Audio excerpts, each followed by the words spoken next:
அன்பான தேவ பிள்ளைகள் எல்லோருக்கும் இயேசு கிறிஸ்துவின் நாமத்தில் என்னுடைய வாழ்த்துக்களை நான் தெரிவித்துக் கொள்கிறேன். தேவ பிள்ளைகளே, இந்த விசுவாச நேர தொலைக்காட்சி நிகழ்ச்சி நிச்சயமாய் உங்களுக்கு ஆசீர்வாதமாய் இருந்து வருகிறது என்று கர்த்தருக்குள் நான் விசுவாசித்து நான் கர்த்தரை ஸ்தோத்திரிக்கிறேன். நீங்கள் உங்களுடைய சாட்சிகளை தொலைபேசியின் மூலம் எங்களோடு பகிர்ந்து கொள்ளுங்கள். நிச்சயமாய் அது எங்களையும் கர்த்தருக்குள் இன்னும் உற்சாகப்படுத்தும். இன்னும் இந்த ஊழியத்தை சிறப்பாய் செய்வதற்கு அது ஒரு பெரிய உற்சாகமாக இருக்கும். அல்லேலூயா. தேவ பிள்ளைகளே, நாம் கர்த்தர் நமக்கு இந்த 2021 ஆண்டிலே கொடுத்த வாக்குத்தத்தமாகிய ஆகாய் 2 அதிகாரம் 4வது வசனம் 19வது வசனத்திலிருந்து கொடுத்த வாக்குத்தத்தமாகிய நீங்கள் திடன் கொள்ளுங்கள், வேலையை நடத்துங்கள், நான் உங்களுடனே இருக்கிறேன் என்று சேனைகளின் கர்த்தர் சொல்லுகிறார், நான் இன்று முதல் உங்களை ஆசீர்வதிப்பேன் என்ற இந்த வாக்குத்தத்தத்தை எப்படி நம்முடைய வாழ்க்கையிலே சுதந்தரிப்பது என்பதை குறித்து நாம் தியானித்து வருகிறோம்.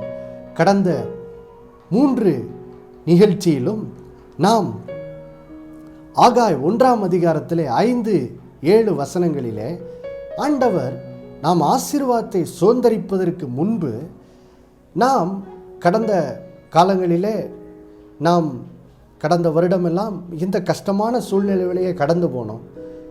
ஏன் அந்த சூழ்நிலையை கடந்து போனோம் என்பதை குறித்து நாம் சிந்தித்து பார்க்க கர்த்தர் நம்மை அழைத்ததை நாம் இந்த 2 வசனங்களிலே வாசித்தோம். ஆகாய் 1 அதிகாரம் 5-7 வசனங்களை வாசிக்கிறேன் பாருங்கள். இப்பொழுதும் சேனைகளின் கர்த்தர் சொல்லுகிறார், உங்கள் வழிகளை சிந்தித்து பாருங்கள், உங்கள் வழிகளை சிந்தித்து பாருங்கள் என்று சேனைகளின் கர்த்தர் சொல்லுகிறார். இங்கே 2 வசனங்களிலே கர்த்தர் சொல்றாரு, உங்கள் வழிகளை சிந்தித்து பாருங்க. ஏன் இப்படிப்பட்ட ஒரு இழப்பு உண்டாச்சு உலகத்தில், அதை யோசித்து பார்க்க கர்த்தர் அழைக்கிறார் பாருங்க. நாம் பார்த்தோம் இந்த வார்த்தையை கர்த்தர் யாரிடத்தில் பேசினார் என்று. பாபிலோனின் சிறையிருப்பிலிருந்து திரும்ப இஸ்ரேல் தேசத்துக்கு வந்த யூத ஜனங்கள் ஆரம்பத்திலே கர்த்தர் பேரில் நன்றி நிறைந்தவர்களாய் அவருடைய ஆலயத்தை கட்ட ஆரம்பிக்கிறாங்க. ஆனால் சந்தித்த எதிர்ப்புகள், பிரச்சனை நிமித்தம் 14 ஆண்டுகள் கர்த்தருடைய ஆலயத்தை கட்டுகிற பணியை முற்றிலுமாய் நிறுத்தி அதை மறந்தே விட்டார்கள் பாருங்க. அப்போது இதன் நிமித்தமாக அவர்கள் தங்களுடைய வாழ்விலே குறைச்சல், தாழ்ச்சி, கடன், திருப்தி இல்லாத ஒரு நிலைமையை அனுபவிக்க ஆரம்பித்தாங்க. அப்போது அவங்க சகலமும் குறைவுபட ஆரம்பித்த அந்த நேரத்தில் தான் கர்த்தர் அவங்கள பார்த்து சொல்கிறாரு, சிந்தித்து பாருங்கள், உங்கள் வழிகளை சிந்தித்து பாருங்கள். ஏன் இப்படி குறைவுபட்டீங்க? ஏன்னா என்னை மறந்து போனதுனால தான் அப்படின்னு சொல்லி கர்த்தர் அவருடைய வழிகளை சிந்தித்து பார்க்க சொன்னார்.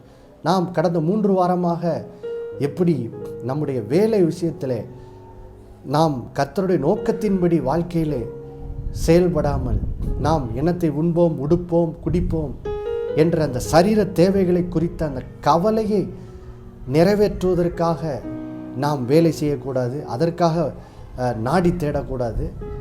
நாம் நம்முடைய தேவைகளையெல்லாம் சந்திக்கிற கர்த்தர் ஒருவர் இருக்கிறார் என்று விசுவாசித்து அவரை தேடும்போது, அவரை தேடி நம்முடைய வேலைகளை செய்யும்போது கர்த்தர் நம்மோடு இருந்து நம்மை ஆசீர்வதிக்கிறதை அனுபவிக்க முடியும். அப்பொழுது நாம் உலகத்தாரை போல சரீர தேவைகளுக்காகவே வாழ்நாளெல்லாம் வாழ்ந்து தேவனுடைய நோக்கத்தை மறந்து தேவனுடைய சித்தத்தை செய்யாமல் வாழுகிற அந்த பாவ வாழ்க்கையிலிருந்து நம்ம விடுதலை பெற முடியும் என்று முதலாவதாக தியானித்தோம். அப்போ முதலாவதாக என்ன பார்த்தோம்? முதல் 3 வாரம் இனி உங்கள் சரீர தேவை எப்படி சந்திக்கப்பட போகுது அப்படிங்கிற கவலையை நிறைவேற்றுவதற்காக வாழாதீங்க. அப்படி வாழ்ந்தீங்கன்னா தேவ நோக்கத்துக்கு வெளியே போயிடுவீங்க. அப்போ எப்படி வாழணும்? தேவனை தேடுங்கள். முதலாவது தேவன் ராஜ்யத்தின் நீதி தேடுங்கள், அவருடைய நோக்கத்தை நிறைவேற்றும்படியாக வாழுங்கள். வேலை, குடும்ப வாழ்க்கை எல்லாவற்றிலும் அந்த தேவ நோக்கத்தை நிறைவேற்றும்படி அவைகளை நிறைவேற்றுங்கள். அப்பொழுது தேவன் உங்களுடைய எல்லா தேவைகளையும் சந்திப்பதை, உங்களை ஆசீர்வதிப்பதை நீங்கள் அனுபவிப்பீங்கன்னு சொல்லி இந்த சிறிய காரியம் நம்முடைய வாழ்க்கையில் இவ்வளோ நாளும் கவலை, நம்முடைய சர்ற தேவைகள் குறித்த கவலை நிறைவேற்றுவதற்காக வாழுகிற அந்த வாழ்க்கை முறையிலிருந்து நம்ம விடுதலை பெற்று வாழணும் என்ற அந்த காரியத்தை தியானித்தோம். ஏனென்றால் கடந்த காலத்திலே நாம் குறைவுபட்டு போனதுக்கு அது ஒரு காரணம், ஆசீர்வதிக்கப்படாமல் போனது அது ஒரு காரணமாக இருக்குது. இன்றைக்கு இன்னொரு காரியத்திலேருந்து நம்ம இன்னொரு பாவத்திலேருந்து விடுதலை பெறுவது குறித்து தியானிக்க போகிறோம். அது என்னது? தேவ பிள்ளைகளே, இந்த இஸ்ரேல் ஜனங்கள் யோசித்து பாருங்கள், கர்த்தர் இவங்களோட வாழ்க்கையில் எவ்வளோ நல்லவராக இருந்தார். இவர்கள் பாவம் செய்து தான் பாபிலோனுக்கு அடிமைப்பட்டு போனாங்க. ஆனால் இவர்கள் மேல் கர்த்தர் அன்பு வைத்து பாருங்கள், இவங்க பாபிலோனுக்கு அடிமைப்பட்டு போகும்போதே எரேமியா 29 ஆண்டவர் சொல்லிடுறாரு, நீங்கள் பாவத்தினால போகிறீங்க, ஆனால் உங்களை அப்படியே நான் கைவிட்டுற மாட்டேன். 70 வருடம் பிறகு திரும்பவும் உங்களை பாபிலோனின் சிறையிருப்பிலிருந்து விடுதலையாக்கி உங்களுடைய கானான் தேசம் இஸ்ரேல் தேசத்துக்கே கூப்பிட்டு வருவேன், உங்களுடைய சொந்த இடத்துக்கே கூட்டிகிட்டு வருவேன்னு ஆண்டவர் வாக்கு பண்ணார். பாருங்கள், எவ்வளோ நல்ல தகப்பன் பார்த்தீங்களா. ஆண்டவர் நம்மளை ஒருபோதும் கைவிடுவதே என்னது இல்லை, நம்ம தான் அவரை மறந்து போகிறோம். அப்போது இவ்வளோ தங்களை நேசித்த தங்களுடைய தேவனாகிய கர்த்தரை இந்த ஜனங்கள் என்ன செய்தார்கள்? எவ்வளோ நேசிக்கணும், எவ்வளோ அன்பு கூர்ந்திருக்கணும். அவருடைய ஆலயத்தை கெட்டும் பணியில் எவ்வளோ பிரச்சனை வந்தாலும் அவங்க தொடர்ந்து ஆண்டவரை தேடி அந்த தடைகளை தாண்டி அந்த பணிகளை இவங்க என்ன செய்திருக்கணும்? நிறைவேற்றி முடித்திருக்கணும்னு தான் ஆண்டவர் எதிர்பார்த்தார்.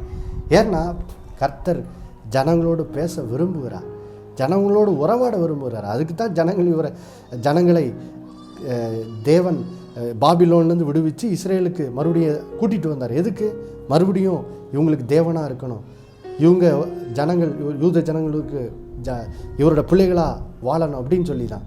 ஆனால் இவங்க எதுக்காக பாபிலோனின் சிறையிருப்புலேருந்து திரும்ப தங்களோட சொந்த தேசத்துக்கு வந்தாங்க என்ற நோக்கத்தையே மறந்து போய் தங்களை அழைத்து கொண்டு வந்த கர்த்தரையும் மறந்து அவருடைய ஆலயத்தை கெட்டாமல் தேவனுடைய சித்தத்தின்படி அவங்க செயல்படாமல் அவங்க தேவ நோக்கத்தையே மறந்து 14 வருஷம் வாழ்ந்துட்டாங்க. பாருங்கள், ஏன்? வாழ்க்கையில் வந்த பிரச்சனை, சந்தித்த சத்துருக்களால். அப்போது ஏன் சத்துருக்களை சந்திக்கும் போது, பிரச்சனைகளை சந்திக்கும் போது ஏன் இப்படி 14 வருஷம் இவங்க தேவ நோக்கத்தை மறந்து போனார்கள்? இதுதான் முக்கிய காரணம். பாருங்கள், அந்த இடத்துல காணப்பட்ட பாவம் என்ன அப்படின்னு பார்த்தீங்கன்னா அவிசுவாசம் என்னும் பாவம். அவிசுவாசம் என்னும் பாவம். இதை நாம் எபிரேயர் 3ஆம் அதிகாரம் 19வது வசனத்தில் வாசிக்கிறோம். பாருங்கள், வாசிக்கிறேன். எபிரேயர் புஸ்தகம், எபிரேயருக்கு எழுதின நிருபம் 3ஆம் அதிகாரம் கடைசி வசனம். எபிரேயர் 3ஆம் அதிகாரம் 19வது வசனத்தை வாசிக்கிறேன். பாருங்கள். ஆதலால் அவிசுவாசத்தினாலே அவர்கள் அதில் பிரவேசிக்க கூடாமற் போனார்கள் என்று பார்க்கிறோம். தேவ பிள்ளைகளே, இங்கே தேவனுடைய ஜனங்கள் ஏன் ஆண்டவருடைய நோக்கத்தை விட்டு வழி விலகி போகிறார்கள்? ஏன் ஆண்டவர் வாழ்க்கையில் பிரச்சனைகளை சந்தித்தவுடன் ஏன் ஆண்டவரோடு இருக்கிற உறவிலிருந்து விலகி போயிடுறாங்க? ஆண்டவரை விட்டே நிறைய பேர் போயிடுறாங்க. ஏன் அப்படி? அதுக்கு காரணத்தை இங்கே வேதம் நமக்கு சொல்லுகிறது. பாருங்கள், அது காரணம் என்னதான்? நம்முடைய இருதயத்தில் உண்டாகிற அவிசுவாசம் என்னும் பாவம். இந்த இடத்துல எகிப்திலிருந்து வெளியே வந்த இஸ்ரேல் ஜனங்கள் அவர்கள் கானான் தேசத்தை சுதந்திரிக்க முடியாமல் போயிட்டாங்க. அதுக்கு காரணம் என்னவென்று இங்கே வேதம் காரணத்தை சொல்லுது. அவர்களுடைய அவிசுவாசத்தினால தான் அவங்க தேசத்தில் பிரவேசிக்க முடியாமல் போயிடுச்சின்னு போட்டிருக்கு. அப்போது இவர்களுடைய வாழ்க்கையில் இந்த இஸ்ரேல் எகிப்திலிருந்து வெளியே வந்த அந்த சந்ததி வாழ்க்கையில் காணப்பட்ட அதே அந்த அவிசுவாச பாவம் தான் ஆகாய் தீர்க்கதரிசி நாட்களில் உள்ள இஸ்ரேல் ஜனங்கள் வாழ்க்கையிலையும் அவங்க ஆண்டவரை விட்டு விலகி போவதற்கு, அவருடைய ஆலயத்தை மறந்து அவருடைய சித்தத்தை செய்வதை மறந்து தங்களுடைய சுய இஷ்டத்தின்படி வாழ்ந்தார்களே 14 வருஷம். அதுக்கு காரணம் என்னென்னா அவர்கள் கர்த்தர் பேரில் வைத்திருந்த அவிசுவாசம். அப்போது தேவ பிள்ளைகளே, இந்த நாளிலே இந்த அவிசுவாசம் என்னும் பாவத்திலிருந்து நம்ம கண்டிப்பாக விடுதலை பெறணும். பாருங்கள், ஏன்னா கடந்த காலத்தில் நம்மளோட வாழ்க்கையில் நம்ம நிறைய கஷ்டங்கள் இந்த உலகத்துலலாம் பார்த்தோமே. இப்படிப்பட்ட கஷ்டங்கள் இந்த உலகத்துக்குள்ளே வருவதற்கு காரணம் என்ன? நம்முடைய பாவம் தான் காரணம். அதில் முக்கியமான பாவம் என்னது? அவிசுவாசம். கர்த்தரை நம்பாமல் போகிற பாவம் தான் இப்படிப்பட்ட கர்த்தர் நமக்கு கொடுத்துருக்கிற நல்ல ஆசீர்வாதங்களை இழந்து போவதற்கு என்னது காரணமாக என்ன செய்யுது இருக்குது பாருங்கள். அப்போது இந்த அவிசுவாசம் என்னும் பாவத்திலேருந்து கண்டிப்பாக நம்ம என்ன செய்யணும், விடுதலை பெற்றே ஆகணும். அப்போது இந்த அவிசுவாசம் என்னும் பாவத்தை குறித்து நாம் தெளிவாக புரிந்து கொள்வோம் பாருங்கள். அது புரிந்து கொள்வதற்கு முதல்ல அவிசுவாசம் என்னும் பாவம் வேதத்தில் முதல்ல எங்கே காணப்படுதுன்னா ஆதாம் ஏவாள் வாழ்க்கையில் தான். பாருங்கள் தேவ பிள்ளைகளே, ஆதாம் ஏவாள் ஒரு அற்புதமான வாழ்க்கையை கர்த்தர் அவர்களுக்கு கொடுத்திருந்தார். எப்படிப்பட்ட வாழ்க்கை? ஏதேன் தோட்டம் என்னும் ஒரு அழகான தோட்டத்தில் கர்த்தர் அவங்களை வைத்திருந்தார். ஏதேன் தோட்டம் எப்படிப்பட்ட தோட்டமா? ஆதியாம் 2ஆம் அதிகாரம் 9வது வசனம் இப்படி சொல்லுது, தேவனாகிய கர்த்தர் பார்வைக்கு அழகும் புசிப்புக்கு நலமுமான சகலவித விருட்சங்களையும் முளைக்க பண்ணினார். ஆம் பிரியமானவர்களே, ஏதேன் தோட்டங்கிறது என்ன தெரியுமா தேவ பிள்ளைகளே? நாம் கொடைக்கானல், ஊட்டி போன்ற இடங்கள்லாம் அழகான பொட்டானிக்கல் கார்டன் தோட்டங்களெல்லாம் நம்ம பார்த்துருக்கோம். ஆனால் அந்த தோட்டங்களெல்லாம் ஏதேன் தோட்டத்துக்கு பக்கத்தில் கூட வர முடியாது பாருங்கள். அவைகளெல்லாம் காட்டிலும் 1000, 10,000, 1,00,000, 1 கோடி மடங்கு அழகான இடம் தான் ஏதேன் தோட்டம். அவ்வளோ அழகான இடம் பாருங்கள். அதான் இங்கே வேதம் விவரிக்கிறது. அது எப்படிப்பட்ட தோட்டமா? பார்வைக்கு அழகும் புசிப்புக்கும் நலமான சகலவித கனி மரங்கள் நிறைந்த ஒரு அழகான தோட்டம், அற்புதமான இடம். நாளெல்லாம் அந்த தோட்டமெல்லாம் நடந்து கர்த்தருடைய சிருஷ்டிப்பை பார்த்து ஆதாம் ஏவாளும் ஸ்தோத்தரிக்கிறதுக்கே அவங்களுக்கு நேரம் என்ன செய்யாது, பத்தாது பாருங்கள். அப்படிப்பட்ட அற்புதமான இடத்துல இருந்தாங்க. இந்த அற்புதமான ஆசீர்வாதத்தை அனுபவிப்பதற்கு ஆண்டவர் அவங்களுக்கு ஒரு நிபந்தனை மட்டும்தான், ஒரே ஒரு நிபந்தனை தான் விதித்தார். அது என்னது? தோட்டத்தின் ஆதியாகமம் 2:17 ஆனாலும் நன்மை தீமை அறியத்தக்க விருட்சத்தின் கனியை புசிக்க வேண்டாம், அதை நீங்கள் புசிக்கும் நாளிலே சாகவே சாவாய் என்று கட்டளையிட்டார். ஒரே ஒரு நிபந்தனை தான் ஆண்டவர் விதித்தார். என்ன சொன்னார்? தோட்டத்தில் ஆயிரக்கணக்கான பல எண்ண முடியாத மரங்கள், கனி வகைகள் இருக்குது. அதெல்லாம் நல்லா சாப்பிட்டு நல்லா மகிழ்ச்சியாக இருங்க. ஆனால் ஒன்று மட்டும் செய்யுங்க, தோட்டத்தின் நடுவில் நன்மை தீமை அறியத்தக்க மரம் இருக்குது பார்த்தியா, கனி மரம் இருக்குது பார்த்தியா, அதை மட்டும் தொடாத. ஏன்னா அதை சாப்பிடும் நாளில் நீ சாகவே சாவாயின்னு ஆண்டவர் சொல்கிறார். ஏன் அந்த மரத்தை தொடாதன்னாரு? அது அந்த மரம் பாவத்துக்கு அடையாளமாக இருக்குது பாருங்கள். அப்போது பாவத்தின் சம்பளம் என்னது? மரணம். அப்போ ஆண்டவர் என்ன சொல்கிறாரு? நீ என்னோட ஆசீர்வாதங்களெல்லாம் அனுபவி, ஆனால் எனக்கு நீ என்ன செய்யணும்? முதலிடம் கொடுக்கணும், என்னை தேடணும். நான் தான் என்ன நீ கனம் பண்ணணும். இஷ்டப்படி என்ன செய்யக்கூடாது, வாழக்கூடாது. அப்போது நீ என் வார்த்தையை கனம் பண்ணும்போது எல்லா ஆசீர்வாதத்தையும் அனுபவிக்கலாம்னு ஆண்டவர் சொன்னார். ஆனால் பிசாசு பாருங்கள், அவிசுவாச பாவம்னா என்னங்கிறது இங்கே தான் விளங்குது பாருங்கள். பிசாசு எப்படி தேவனுடைய கட்டளையின் மேலே ஆதாம் ஏவாளுக்குள்ளே எப்படி அவிசுவாசத்தை விதைக்கிறான் பாருங்கள். முதலாவது ஆண்டவர் சொல்லியிருக்காரு, பழத்தை சாப்பிடுனால சாகவே சாவாயின்னு. ஆனால் ஆதியாகமம் 3ஆம் அதிகாரம் 4வது வசனத்தில் பிசாசு ஸ்திரியை பார்த்து சொல்கிறான், நீங்கள் அதை சாப்பிட்டா சாகவே சாவதில்லை அப்படிங்கிறான். அப்போ தேவ பிள்ளைகளை எப்படி இந்த அவிசுவாசம் என்னும் பாவம் நம்முடைய வாழ்க்கையில் எப்படி நம்மளை அழிக்குது பாருங்கள். முதலாவது தேவன் சொல்லியிருக்கிற அந்த அந்த வார்த்தை, அந்த வாக்கு தத்தம், அதன் மேலே பிசாசு என்ன பண்ணுறான்? ஒரு அவநம்பிக்கையை உண்டாக்குறான். எப்படி உண்டாக்குறான்? ஆண்டவர் சொல்லியிருக்கிறாரு, பாவத்தின் சம்பளம் மரணம், பழத்தை சாப்பிட்னாலே சாகவே சாவாய், அதுதான் தேவனுடைய வார்த்தை. ஆனால் இங்கே பிசாசு ஸ்திரியின் இடத்துல, ஏவாள் இடத்துல என்ன சொல்கிறான்? அது அப்படி இல்லை, நீ அந்த பழத்தை சாப்பிட்டா சாகவே சாவதில்லை அப்படிங்கிறான். அப்படின்னா அவன் என்ன சொல்கிறான்? ஆண்டவர் சொன்ன அந்த கட்டளை, அந்த வார்த்தைகள் உண்மை அல்ல, அவர் சாகவே சாவாயின்னு சொன்னது உண்மை அல்ல, அது அப்படி கிடையாதுன்னு சொல்லி ஒரு பொய்யை பேசி என்ன பண்ணிடுறான்? ஜனங்களுடைய இருதயத்தில் தேவனுடைய வார்த்தையின் உண்மை தன்மையின் மேலே ஒரு அவநம்பிக்கை உண்டாக்கிடுறான் பாருங்க. ஏவாளுடைய இருதயத்தில் அப்படி தான் உண்டாக்கணும். என்னது? அதை பழத்தை சாப்பிட்ட சாவது இல்லையா, அவர் சாவே சாவாயின்னு அப்போ பொய் சொல்லிட்டார் போல அப்படின்னு ஒரு தேவனுடைய வார்த்தையை குறித்த ஒரு அவநம்பிக்கை.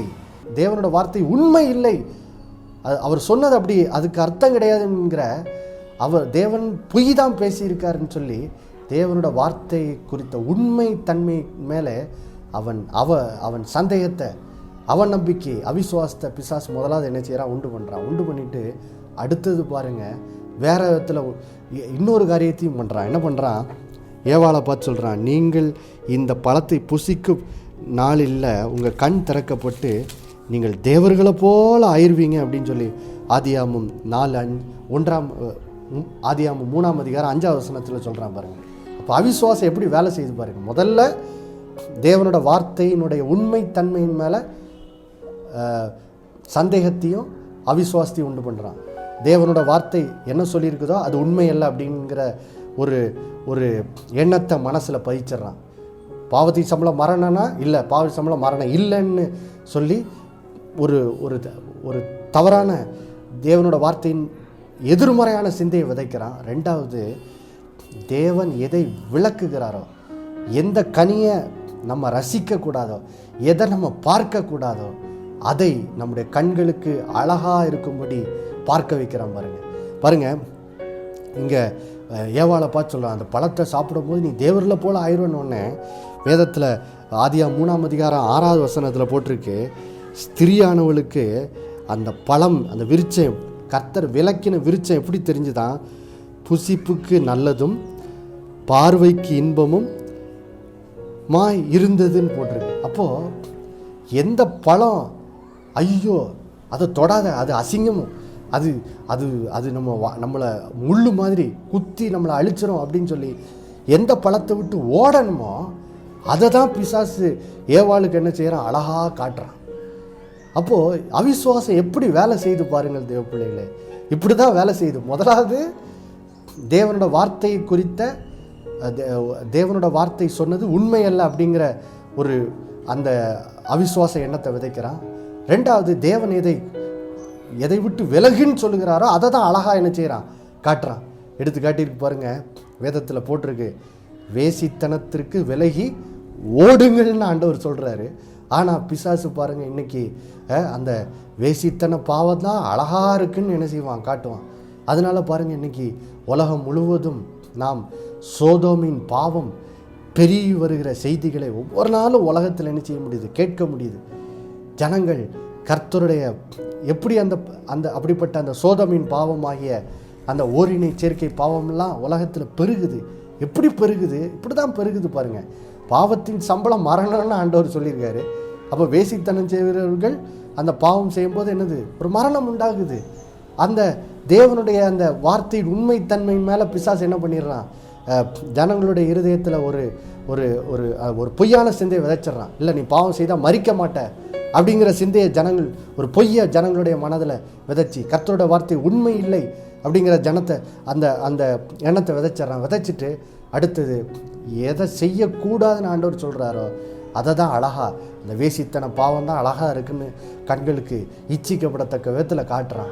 கடைசியில் ஜனங்கள் பாருங்கள், பிசாசின் வஞ்சகத்தில் விழுந்து இன்றைக்கி பாவத்தினால் உலகத்தில் எவ்வளவோ மக்கள் தன்னோட வாழ்க்கையை அழித்து கொள்வதை நாம் என்ன செய்கிறோம், பார்க்குறோம் பாருங்கள் தேவ பிள்ளைகளை. பாவத்தினால் அழிகிறார்கள். ஒவ்வொரு நாளும் தமிழ்நாட்டில் மதுபான பாவத்தினால் எவ்வளோ பேர் தங்களோட வாழ்க்கையை அழித்து கொள்கிறார்கள்னு பார்க்குறோம். தேவன் சொல்கிறாரு பாவத்தின் சம்பளம் மரணம்னு சொல்லி. ஆனால் ஜனங்கள் பாருங்கள், ஜனங்களோட மனதில் இப்போ பிசாசு விதைச்சிட்டான். பாவம் செய்தால் சாவதில்லைங்கிற எண்ணத்தை விதைச்ச உடனே பாருங்கள், எந்த மதுபான விளக்கின ஒரு பொருளாக இருக்குமோ அதுதான் இப்போ நிறைய பேருக்கு அழகாக கண்ணில் என்ன செய்யுது, தெரிகிறதுனால அந்த பாவத்தை போய் செய்து கடைசியில் அநேகர் தங்களோட வாழ்க்கையை இன்றைக்கி என்ன செய்கிறாங்க, அழித்து கொள்ளுகிறாருன்னு பாருங்கள். அப்போது தேவ பிள்ளைகளே, இதுதான் அவிசுவாசம் என்னும் பாவம். இப்படி தான் அவிசுவாசம் ஜனங்களுடைய வாழ்க்கையை தேவனுடைய நோக்கத்தை விட்டு விலகச் செய்கிறது, கர்த்தரை விட்டு விலகச் செய்கிறது பாருங்கள். ஆதாமும் ஏவாளும் பாருங்கள், அற்புதமான ஏதேன் தோட்டத்தில் வாழ்ந்து கொண்டிருந்தார்கள். ஆனால் அந்த பாவத்தை செய்ததுனால எவ்வளோ ஒரு வேதனை பாருங்கள். அந்த அருமையான ஏதேன் தோட்டத்தை இழந்து போனார்கள், தோட்டத்தை விட்டு விரட்டப்பட்டார்கள். எவ்வளோ ஒரு பரிதாபம் பார்த்தீங்களா. அப்படிதான் ஆகாய் தீர்க்கதரிசன புஸ்தகத்திலையும் நம்ம வாசிக்கிறோம் பாருங்கள். ஆகாய் தீர்க்கதரிசன புஸ்தகத்தின் பின்னணி என்ன, பாபிலோனிலிருந்து திரும்ப வந்த யூத ஜனங்கள் கர்த்தர் அவர் மேல் அன்பு வைத்து அவங்கள எரேமியா மூலமாக சொன்ன தீர்க்க தரிசன அந்த 70 வருஷத்துக்கு பின்பு உங்களை நான் திரும்ப கூட்டிகிட்டு வருவேன்னு ஆண்டவர் சொன்னார், வாக்குரைத்தார். எரேமியா 29 அந்த வார்த்தையை நிறைவேற்றி கூட்டிகிட்டு வந்தார். அப்போது ஜனங்கள் தொடர்ந்து தேசத்துக்கு வந்ததுக்கு அப்புறமா அந்த வாக்கு தத்தத்தை அவங்க என்ன செய்யணும், நினைத்து பார்த்துருந்துருக்கணும். அதன் மேல் விசுவாசம் வைத்து அவங்க ஒவ்வொரு நாள் வாழ்ந்துருக்கணும். கர்த்தர் எங்களை அந்த தேசத்தில் கட்டுவேன்னு சொல்லியிருக்காரு. அப்போது அந்த தேவாலயம் கட்டு உதவி செய்வார் நம்பி இருந்திருக்கணும். ஆனால் பிசாசு என்ன பண்ணிட்டான், பாருங்கள் அவங்களுக்கு சில பிரச்சனைகள் சில இது வந்த உடனே பாருங்கள் அவங்களுடைய கண்களுக்கு பிரச்சனை தான் பெருசாக தெரிஞ்சிட்டு கர்த்தர் பெருசாக தெரியலை, கர்த்தர் மகிமையாக அவங்க கண்களுக்கு தெரியல. பிசாசும் அவங்க கொண்டு வருகிற பிரச்சனையும் தான் கண்ணுக்கு பெருசாக தெரியுது பாருங்கள். தெரிஞ்ச உடனே கர்த்தரை நம்புவதை விட்டு விட்டு பிரச்சனைகள் மேல் பிரச்சனையை பெருசாக எண்ணி இப்போ பிரச்சனை சொல்லுகிற வார்த்தைகளை நம்பி கர்த்தர் பேரில் அவிசுவாசம் வைத்து 14 ஆண்டுகள் தேவாலயத்தை கட்டாமல் கடைசியில் குறைபட தொடங்கிட்டாங்க பாருங்கள். தேவ பிள்ளைகளே, இன்னொரு எடுத்துக்காட்டு நான் வாசிக்கிறேன் பாருங்கள். மார்க்கு 6ஆம் அதிகாரத்தில் தேவ பிள்ளைகளே இன்னொரு எடுத்துக்காட்டை வாசிக்கிறேன் பாருங்கள். இந்த அவிசுவாச பாவத்துக்கு இன்னொரு எடுத்துக்காட்டு மார்க்கு 6ஆம் அதிகாரம். மார்க்கு 6ஆம் அதிகாரத்துக்கு செல்வோம் பாருங்கள். மார்க்கு 6ஆம் அதிகாரம். இங்கே இயேசு தன்னோட சொந்த வளர்ந்த ஊராகிய நாசரேத் என்னும் ஊரில் அவர் அங்கே தேவாலயத்தில் போய் பிரசங்கம் பண்ணுகிறார். பிரசங்கம் பண்ணும்போது பாருங்கள், இங்கே வாசிக்கிறேன் பாருங்கள். மார்க் 6ஆம் அதிகாரத்தில் 5-6 வசனங்கள். அங்கே இயேசு சில மேல் கைகளை வைத்து அவர்களை குணமாக்கினதே அன்றி வேறொரு அற்புதமும் செய்யக்கூடாமல் அவர்களுடைய அவிசுவாசத்தை குறித்து ஆச்சரியப்பட்டார். தேவ பிள்ளைகளே, இங்கே இயேசு தன்னோட சொந்த ஊராகிய நாசரேத்தில் அவர் எதிர்கொண்ட சூழ்நிலையை குறித்து பேசுகிறது. இயேசு பாருங்கள், இஸ்ரேல் தேசம் எங்கும் நடந்து திரிந்து ஊழியம் செய்து வசனத்தை பிரசங்கித்து திரள் கூட்ட மக்கள் இயேசுவின் மூலம் சுகம் பெற்று கொண்டார்கள். ஆனால் தன்னோட சொந்த ஊராகிய நாசரேத்தில் போய் அவர் பிரசங்கிக்கும் போது என்ன நடக்குது? ஒரு வேதனையான காரியம் நடக்குது பாருங்கள். மார்க் 6ஆம் அதிகாரம் 2வது வசனத்தில் வேதம் சொல்லுகிறது, தன்னுடைய சொந்த ஊராகிய அந்த நாசரேத்தூர் ஜனங்கள் இயேசுவோடைய பிரசங்கத்தை கேட்டுட்டு அவர்கள் மார்க் 6ஆம் அதிகாரம் 3ஆம் வசனத்தின் கடைசி பகுதி சொல்லுது, அவர்கள் இயேசுவை குறித்து இடரல் அடைந்தார்களாம். ஏன் இடரல் அடைந்தாங்க? ஏன்னா சின்ன வயசில் இயேசு அவங்க கூட வளர்ந்தார். சின்ன வயசுலேருந்து அந்த ஊர் மக்களுக்கு இயேசுவை பற்றி தெரியும். ஆனால் இப்போ இயேசுவை தேவன் வல்லமையாக பயன்படுத்துகிறார். அவர் மூலம் அற்புதங்கள்லாம் நடக்குது. திரள் கூட்ட மக்கள் ஆசீர்வதிக்கப்படுறாங்க.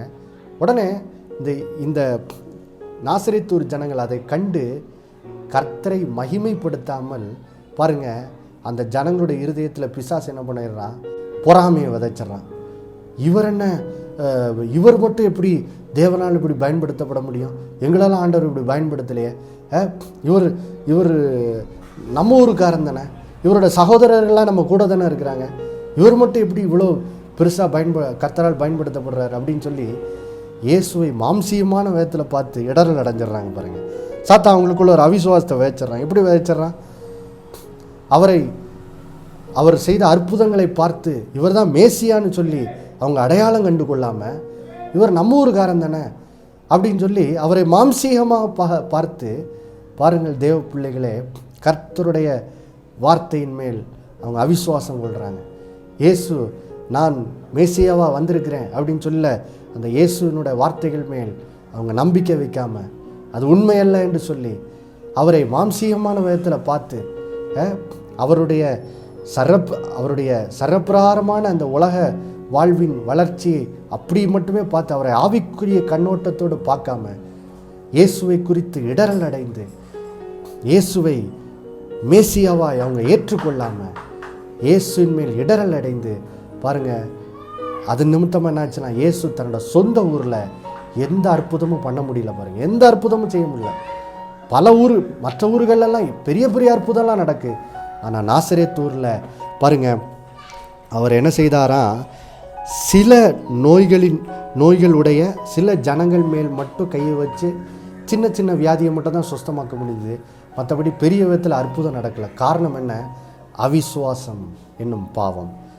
சொந்த ஊர் ஜனங்கள், இயேசுவின் சொந்த ஊர் ஜனங்கள் இயேசுவை மேசியாவாக ஏற்றுக்கொள்ளாமல் அவர் மூலமாய் வருகிற அந்த நித்திய ஜீவன், அவர் மூலமாய் வருகிற அந்த நித்திய வாழ்வின் ஆசீர்வாதத்தை பெறாமலே என்ன செய்யிட்டாங்க, போயிட்டாங்க. காரணம் என்ன? அவரை மாம்சீகமான விதத்தில் பார்த்து பிசாசு அவர்கள் இருதயத்தில் வைத்த அந்த பொறாமை என்னும் எண்ணத்துக்கு இடம் கொடுத்து இடரல் அடைஞ்சிட்டாங்க பாருங்க. அவிசுவாசத்தினால் நிரம்பிட்டாங்க. அதனால் ஆசீர்வாதத்தை என்ன செய்தாங்க? இழந்து போனாங்க. சுற்றி உள்ள ஜனங்கள்லாம் ஆசீர்வதிக்கப்படுறாங்க. ஆனால் இயேசுவோட சொந்த ஊர் ஜனங்கள் ஆசீர்வாதத்தை இழந்து போகிறார்கள்.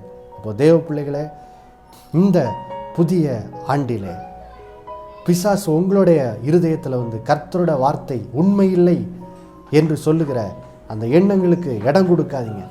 பாவத்தின் சம்பளம் மரணம், பாவம் செய்தால் அதுக்கு விளைவு இருக்குது என்ற அந்த வார்த்தை மேல் பிசாசு கொண்டு வருகிற அந்த அது உண்மையில்லை என்று சொல்லுகிற அந்த எண்ணங்களுக்கு இடம் கொடுக்காதீங்க. பாவம் செய்தால் சாவதில்லைன்னு சொல்கிற அந்த எண்ணங்களுக்கு இடம் கொடுக்காதீங்க. அதே போல் கர்த்தர் நம்ம இந்த ஆண்டு நடத்துவேன்னு சொல்லியிருக்காரு, ஆசீர்விப்பேன்னு சொல்லியிருக்காரு. அதன் மேல் சந்தேகம் கொள்ளாதீங்க. ஆசீர்விப்பேன்னு சொல்லியிருக்காரு, ஆனால் அதெல்லாம் உண்மை இல்லை அப்படிங்கிற பிசாசு எண்ணங்களுக்கு இடம் கொடுக்காதீங்க. அது மாத்திரமல்ல, கர்த்தர் எதை விலக்கியிருக்காரோ அது உங்கள் பார்வைக்கு என்ன செய்யக்கூடாது? அழகாக தெரியக்கூடாது. கர்த்தர் இதுக்கு விலகி ஓடுங்கன்னா விலகி ஓடிடணும் பாருங்கள். அப்போது இப்படியாக நாம் கர்த்தர் உண்மையுள்ளவர், கர்த்தர் நல்லவர், கர்த்தர் பொய் சொல்ல ஒரு மனிதன் அல்ல அப்படின்னு சொல்லி கர்த்தர் பேரில் நாம் முழு விசுவாசம் வைத்து, கர்த்தர் கொடுத்திருக்கிற வாக்கு தத்தத்தின் மேல் முழு விசுவாசம் வைத்து, கர்த்தர் எந்த பாவத்துக்கு விலகி ஓடுங்கள் என்று சொல்லி நமக்கு கட்டளை கொடுத்திருக்காரோ அந்த பாவங்களுக்கு விலகி ஓடி கர்த்தர் பேரில் முழு விசுவாசம் நிறைந்தவர்களாய், கர்த்தர் பேரில் முழு பற்றுதல் நிறைந்தவர்களாய், அவரோட வார்த்தையை நம்பி இந்த வருடத்திலே நாம் விசுவாசித்து வாழும்போது, அவிசுவாச பாவத்துக்கு இடம் கொடாமல் இருக்கும்போது, தேவ பிள்ளைகளை நிச்சயமாய் கர்த்தருடைய ஆசீர்வாதங்களை இந்த ஆண்டிலே நாம் சுதந்தரித்துக் கொள்வோம். ஜெபிக்கலாமா? அன்புள்ள பரலோக பிதாவே, ஆண்டவராகிய இயேசு கிறிஸ்துவின் நாமத்தில் ஜெபிக்கிறோம் அப்பா. கர்த்தாவே, இந்த நாளிலே நாங்கள் எங்களோட வழிகளை சிந்தித்து பார்த்து எப்படி கடந்த காலங்களிலே அவிசுவாசம் என்னும் பாவத்தினால தான் நாங்கள் ஆசீர்வாதத்தை இழந்து போனோம் என்ற சத்தியத்தை இந்த நாளில் கற்றுக் கொடுத்ததுக்காய் ஸ்தோத்திரம்.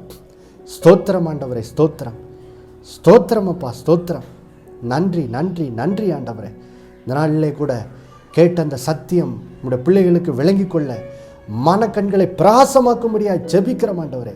உங்களுடைய பிள்ளைகளுடைய இருதயத்தில் எப்படி எந்தெந்த காரியத்தில் அவங்க அவிசுவாசப்பட்டதனால் கடந்த காலங்களிலே அவங்க எப்படி கஷ்டப்பட்டாங்க என்ற அந்த காரியத்தை அவங்களுக்கு உணரச் செய்து இந்த நாளிலே உங்களுடைய பிள்ளைகள் அந்த அவிசுவாசம் என்னும் பாவத்திலிருந்து விடுதலை பெற இயேசு கிறிஸ்துவின் நாமத்தில் ஒவ்வொருத்தரோட வாழ்க்கையிலும் கிருவியை செய்வீராக.